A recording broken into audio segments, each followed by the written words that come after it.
রাসূলুল্লাহ সাল্লাল্লাহু আলাইহি ওয়াসাল্লামের প্রতি শত সহস্র কোটি সালাম বর্ষিত। আল্লাহুম্মা সাল্লি আলাইহি আল্লাহুম্মা বারিক আলাইহি।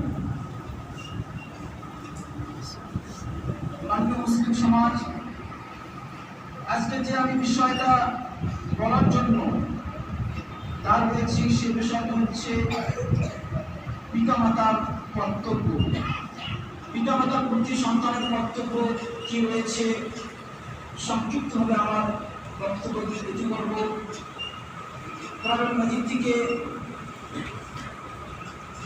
দুটি আয়াত পাঠ করেছি এবং নবী সাল্লাল্লাহু আলাইহি ওয়াসাল্লামের হাদিস থেকে একটি হাদিস পাঠ করেছি।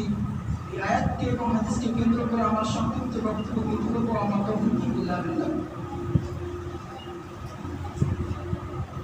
মহান আল্লাহ সুবহানাহু ওয়া তাআলা তিনি বলছেন যে পৃথিবীর মধ্যে সর্বপ্রথম আল্লাহর ইবাদতের পরে পরে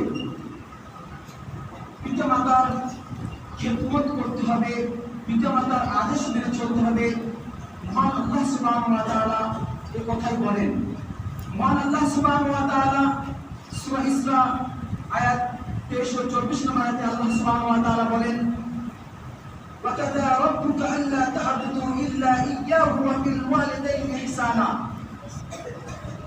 মহান আল্লাহ সুবহানাহু ওয়া তাআলা তিনি বলছেন যে তোমার রব ফয়সালা করেছে যে তার ইবাদত ছাড়া আর অন্য কারো ইবাদত তোমরা করবে না, তার সঙ্গে অন্য কাউকে অংশীদার করবে না।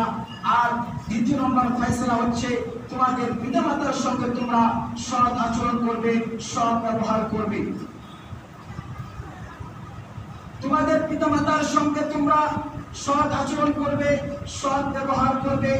এটাই আল্লাহ সুবহানাহু ওয়া তাআলা তার ইবাদতের পরে পরেই বলছেন তোমাদের মা বাবার সঙ্গে তোমরা সৎ আচরণ করবে।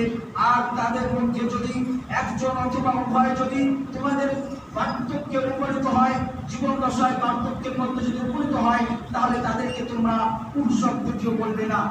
তারা যদি তোমার পিতামাতা যদি এমন একটা কথা বলে আর ওই কথাটার উপরে যদি তুমি যদি পুরুষত্বটি বলো, তাহলে আল্লাহ সুবহানাহু ওয়া তাআলা তোমার আমলগুলোকে বরবাদ করে দেবেন। এই কথাই আল্লাহ সুবহানাহু ওয়া তাআলা বলেন যে তোমরা তোমাদের মা বাবার সঙ্গে তোমরা নম্র ভদ্রভাবে কথা বলবে। যখন তোমরা তোমাদের মা